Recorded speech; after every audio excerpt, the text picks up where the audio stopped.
नेवासा कुकाणा येथे आमदार विठ्ठलराव लंघे यांच्या संपर्क कार्यालयाच्या उद्घाटनासह हळदी कुंकवाचा कार्यक्रम पार पडला।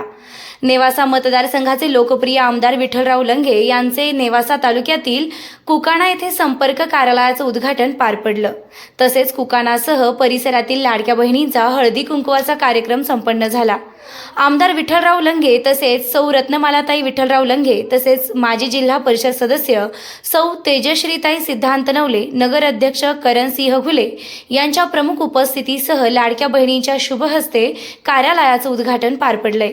त्यानंतर मान्यवरांच्या प्रमुख उपस्थितीमध्ये हळदी कुंकवाचा कार्यक्रम पार पडला। यावेळी महायुतीच्या कार्यकर्त्यांसह लाडक्या बहिणी मोठ्या संख्येने उपस्थित झाल्या होत्या। कुकाणा ग्रामस्थांच्या वतीने व लाडक्या बहिणींच्या वतीने आमदार विठ्ठलराव लंघे पाटील यांचा सत्कार करण्यात आला। निवडणूक होऊन 1 वर्ष होऊन गेला आहे। आपण वर्षभरात अनेक विकास कामे करण्याचा प्रयत्न केला। आपल्या नेवासा तालुक्यासह राज्यातले प्रश्न मी अधिवेशनामध्ये मांडण्याचा प्रयत्न केला। हिवाळी अधिवेशनामध्ये शेतपालन रस्त्याचा विषय मागच्या अधिवेशनामध्ये पास झाला। वर्षानुवर्ष वादाच्या भोवऱ्यात रखडलेले रस्ते निकाली काढण्याचं काम राज्य सरकारनं केलं असल्याचं आमदार विठ्ठलराव लंघे यांनी यावेळी म्हटलंय। तसेच सौ तेजश्री नवले, नगराध्यक्ष करणसिंह घुले यांच्यासह अनेक मान्यवरांनी मनोगत व्यक्त केलं। यावेळी मोठ्या संख्येनं कुकाणा परिसरातील ग्रामस्थांसह लाडक्या बहिणी उपस्थित होत्या। म्हणजे आम्हाला सातत्याने गेले अनेक वर्ष आम्ही सर्व तरुण कार्यकर्ते काम करत असताना राजकीय आणि सामाजिक क्षेत्रामध्ये कुकाणा आम्हाला अतिशय आमच्या गावाप्रमाणे आहे। अनेक वर्षांपासून या गावातलं घर ना घर आणि बोळ ना बोळ या गावातली प्रत्येक पेठ आम्हाला माहिती आहे। आणि म्हणून मी आमदार झाल्यानंतर जवळजवळ वर्षभर कार्यकर्त्यांचा आग्रह होता की आपल्याला एखादं बसायला कार्यालय असावं। पूर्वी आमच्या शेठजींचं पूर्वी पुढे दुकान तेच आमचं कार्यालय होतं, परंतु त्यांनी देखील जरा आता पुन्हा जास्त सुरू केल्यामुळे आमच्या कार्यालयाची जागा सचिन भाऊ त्या ठिकाणी जरा विस्कळीत झाली आणि म्हणून खराडे कॉम्प्लेक्स मध्ये आत्ताच त्यांचा आपण सन्मान केला। आपल्याला हे कार्यालयाला जागा त्यांनी उपलब्ध करून दिली। खरं तर या ठिकाणी आल्यानंतर मला एवढी या ठिकाणी असा कार्यक्रम हे खरंच माहिती नव्हतं। मला वाटलं आपला कार्यक्रम म्हणजे कित कापणे आणि आमच्या लाडक्या बहिणी। खरं तर या ठिकाणी मी आवर्जून उल्लेख करेल की आम्हाला सख्खी बहीण नाही, आम्हाला सख्खी आमच्या वडिलांना पण बहीण नव्हती, परंतु चंपू शेठ या ठिकाणी या निवडणुकीच्या माध्यमातून डॉक्टर साहेब हजारो लाडक्या बहिणी या तालुक्यांनी मला दिल्या। याच्यापेक्षा भाग्यवान आमदार कोणी असू शकत नाही। आणि म्हणून कुठे गेल्यानंतर मला हक्कानं कोणी आमची भगिनी येऊन लगेच त्या ठिकाणी थांबवणार। आत्ताच ऊसतळला गेलतो, आमच्या भगिनी आहेत आलेल्या, त्यांनी लगेच दुकानात पुढे थांबवलं। त्यांचे सासरे त्यांचे मिस्टर सर्वांनी आम्हाला आग्रह करून तिथं उतरवलं, चहा पाजला। आणि म्हणून येता येता बराचसा उशीर झाला, बरेच ठिकाणी थांबलो। एका आमच्या कार्यकर्त्याच्या मुलाचा पहिला वाढदिवस होता, त्यांनी देखील आग्रहपूर्वक वस्त्यावर नेलं। पाटाने रस्ता अंकुशराव होते बरोबर, आणि म्हणून यायला थोडासा उशीर झाला। खरं तर गेले 20-25 वर्ष आपण सामाजिक आणि समाजकार्य आणि राजकारण करत असताना खरं तर सर्वसामान्य माणूस, गोरगरीब माणूस केंद्रबिंदू मानून काम करण्याची भूमिका आपण घेतली। आणि अनेक निवडणुका आल्या गेल्या, जे पराजय आपण बघितले। 2 विधानसभेच्या निवडणुकीत पराजय झाला, 3-4 निवडणुका जिल्हा परिषदे जिंकल्यानंतर आत्ताच्या या कुकाणा गटामध्ये कुमारी तेजश्रीला या गटातल्या जनतेनं निवडून दिलं। आणि म्हणून सातत्यानं कुठंही न थांबता समाजकारण आणि राजकारण जी स्वर्गीय अण्णांनी जी शिकवण घालून दिलेली, या तालुक्याला स्वर्गीय अण्णांसारखा एक सर्वसामान्य आमदार होऊन गेला की ज्यांनी प्रामाणिकपणाची शिकवण आम्हाला दिली। ती प्रामाणिकपणाची शिकवण खऱ्या अर्थानं बरोबर घेऊन आम्ही आतापर्यंत कार्य केलेलं आहे। खरं तर निवडणूक झाल्यानंतर जवळजवळ 1 वर्ष पूर्ण झालं। अनेक कामं आपण विकास कामं वर्षभरामध्ये करण्याचा प्रयत्न केला। पहिलं वर्ष जरासं कामकाजामध्ये त्या ठिकाणी सेटल होताना प्रत्येक आमदाराला नवीन हे वेळ जातो, परंतु आपला अनुभवाचा फायदा घेत प्रत्येक अधिवेशनामध्ये गेलं वर्षभर पहिल्या अधिवेशनापासून जे काम करता आले ते करण्याचा प्रयत्न केला। जिथं अडचण आली ती प्रत्येक अधिवेशनामध्ये आमचे जे सामाजिक प्रश्न आहे, मग ते तालुक्याचे असतील राज्याचे असतील, ते या अधिवेशनामध्ये प्रत्येक मांडण्याचा मी प्रयत्न केला, त्याच्या माध्यमातून देखील अनेक गोष्टी त्या ठिकाणी घडल्या. नुकतंच मागच्या कालच्या हिवाळी अधिवेशनामध्ये आपल्या राज्याचे मुख्यमंत्री माननीय देवेंद्रजी फडणवीस साहेब, उपमुख्यमंत्री आणि ज्यांनी लाडकी बहीण योजना या राज्यामध्ये आणली असे एकनाथजी शिंदे साहेब, आदरणीय अजितदादा पवार साहेब आणि आपल्या जिल्ह्याचे पालकमंत्री माननीय नामदार राधाकृष्ण विखे पाटील साहेब यांच्या माध्यमातून अनेक विकास कामं आपण या तालुक्यामध्ये आणले. राज्यामध्ये अनेक चांगले उपक्रम, त्यामध्ये आता जे शेतपाणंद रस्त्यांचा विषय आहे त्याचं बिल मागच्या अधिवेशनामध्ये पास झालं. कारण मी कार्यालयामध्ये नेवाशाला बसू, शिरसगावच्या कार्यालयात बसू, येणाऱ्या गर्दीत 5-7 तरी शेतकरी असे असतात की त्यांचा रस्ता कुठेतरी अडवलेला असतो. तो अडवलेला रस्ता त्यानंतर तहसीलदारचा निकाल लागला की तो प्रांताकडे जातो, नंतर आयुक्ताकडे जातो, नंतर कोर्टात. आणि म्हणून वर्षानुवर्ष बांधाऱ्यांचे जे वाद आहे ते निकाली काढण्याचं काम या राज्य सरकारनं कालच्या हिवाळी अधिवेशनामध्ये केलं. आणि मला आनंद वाटतो शेठजी की मला तो मुद्दा मांडण्याचं भाग्य त्या ठिकाणी 288 आमदारांमधून लाभलं. मी तो मुद्दा मांडला, शेत रस्त्याचा विषय मांडला, अनेक वर्षांचे प्रलंबित प्रश्न, त्याला जे अनेक अडचणी होत्या, त्रुटी होत्या त्या मांडल्या आणि त्याचं बिल कालच्या अधिवेशनात पास झालं. आणि लवकरच त्याचा GR निघून आपल्या प्रत्येक शेतकऱ्याला जो लिगली आहे, नियमानं आहे ते होण्याचं काम भविष्य काळामध्ये होणार आहे.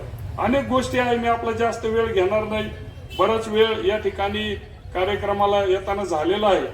मी या ठिकाणी एकच सांगू इच्छितो की कुकाणा परिसरामध्ये अनेक वर्ष काम केलं, तालुक्यामध्ये काम केलं, बेलपिंपळगाव गटामध्ये काम केलं. आणि म्हणून हे काम करत असताना हजारो मित्र, वेगवेगळ्या विचाराचे, वेगवेगळ्या पक्षाचे मला त्या ठिकाणी मिळाले. आणि म्हणून 2024च्या निवडणुकीमध्ये अनेकांनी आपल्याला या ठिकाणी सहकार्य केलं.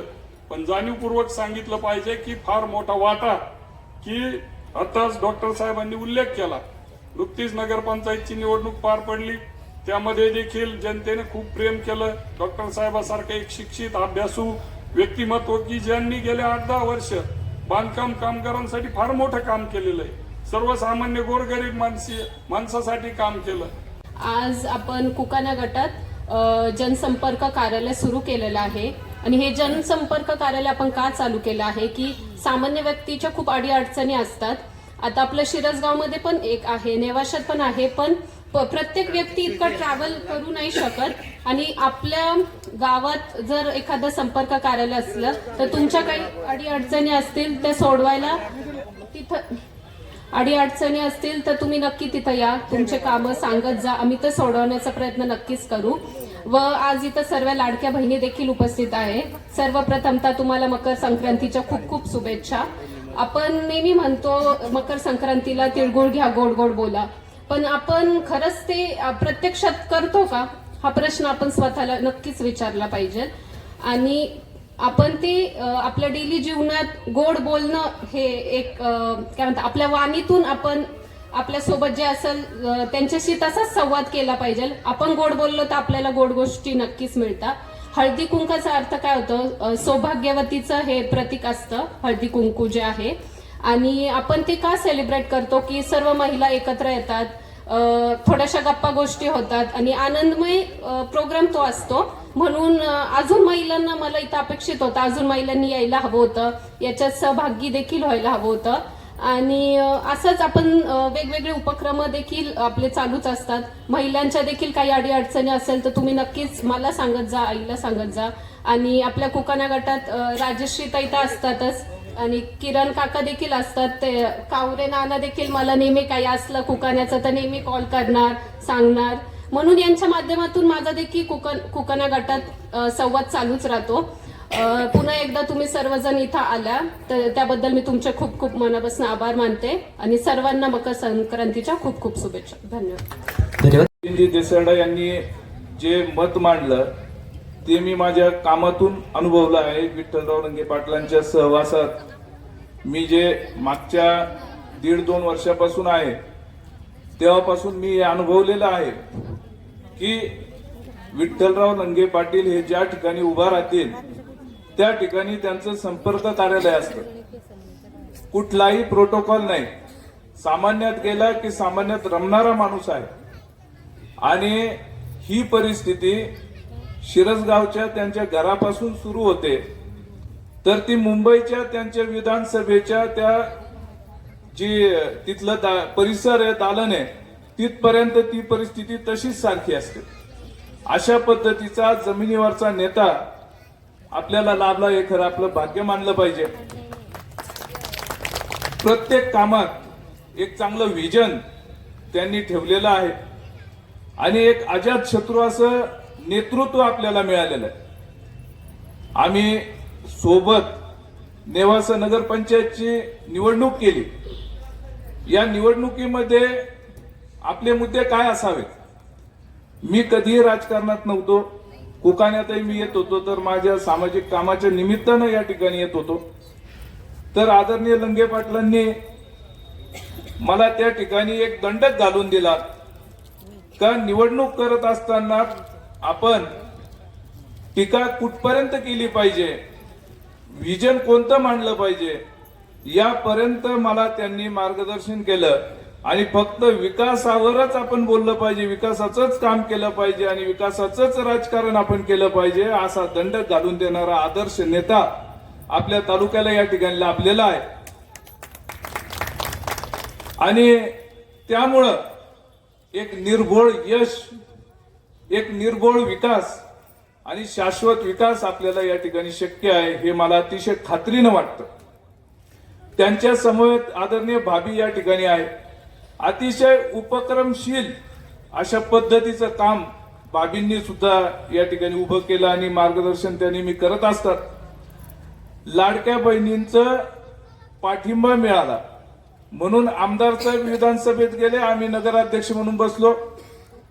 म्हणून नुसतं तेवढंच काम करून थांबायचं नाही, तर लाडक्या बहिणींचं सबलीकरण कसं करता येईल, बचत गटांच्या माध्यमातून त्यांच्यासाठी उद्योग कसे उभे करता येतील, यासाठी भाभींची तळमळी कायम आहे.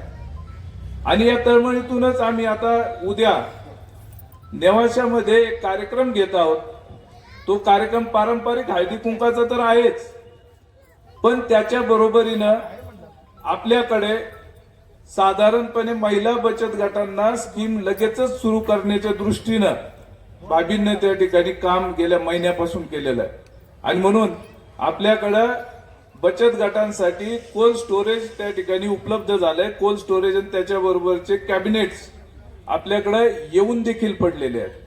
अशा पद्धतीचं कामातून आपली झलक दाखवणारे हे दोघं जण आपल्याला नेतृत्व म्हणून लाभलेले आहेत.